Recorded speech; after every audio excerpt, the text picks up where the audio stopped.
So my K-drama journey had just begun and I'd already had two polar opposite experiences. Queen of Tears blew me away and It's Okay to Not Be Okay left me disappointed. So this time I took a little pause. I didn't want to chase the same high as QOT. That's when I stumbled upon Crash Landing on You. Now if you have ever googled most famous K-dramas of all time, this show is everywhere.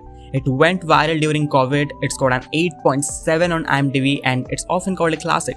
So how did I feel watching it as my third ever K-drama? Let's talk. So the story goes like this.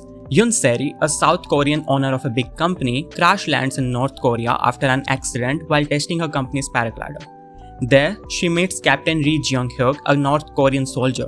The mission of the captain and his squad is to secretly and safely transport Seri back to South Korea, because both countries have had a very rough past. And of course, as we all know, in the process, they fall in love. But their love is impossible because of history, politics, and well, the fact they belong to two hostile countries. So how did I feel about this show? I've got mixed feelings about it. I definitely liked it, but there are a few big considerations too. First, the pros. Let's talk about the things that I actually liked. The plot was strong. Unlike some dramas that minder, this one has a clear direction. Each episode builds on the last and the stakes are massive because they're in love but literally divided by borders. Second, the characters. The leads were very good, but the real joy was the North Korean squad. Absolute chef's kiss. I loved them so much that even if an entire episode was just about their banter, I'd happily watch it. The music, while the OSTs didn't hit me as hard as Queen of Tears or It's Okay to Not Be Okay, they did their job beautifully inside the show. And all of these things have had a very positive impact on me. But here are the things why the show fell short for me.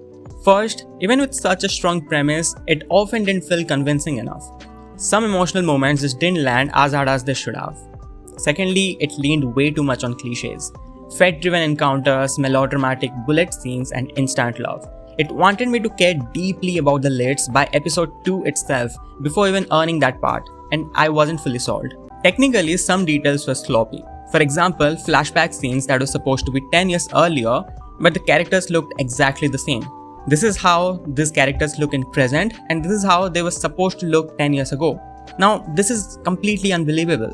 No makeup, no de-aging, nothing. At least younger actors, small things but they break immersion. The ending of this show wasn't satisfying at all. It felt ambiguous. It was too vague. When you've spent 16 episodes wanting your leads to share that perfect moment, well, it just doesn't happen in the way we imagine. And finally, the side characters. As I said, the characters of this show are extremely lovable. But others like the neighbor aunties were irritating.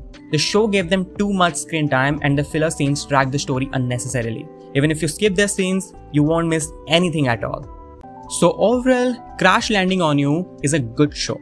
I get why it's so popular. It's iconic in K-drama culture, but honestly, I think it's quite overrated. It has highs but also a lot of love. If you are exploring K-dramas, I'd still say you should watch it because of its pop culture value. But personally, I'd rate it a 7.8 out of 10, a solid spot in my good and decent tier. Have you watched the show? Did you feel the same way I did? I'd love to know in the comments. Wrapping up, Ritik.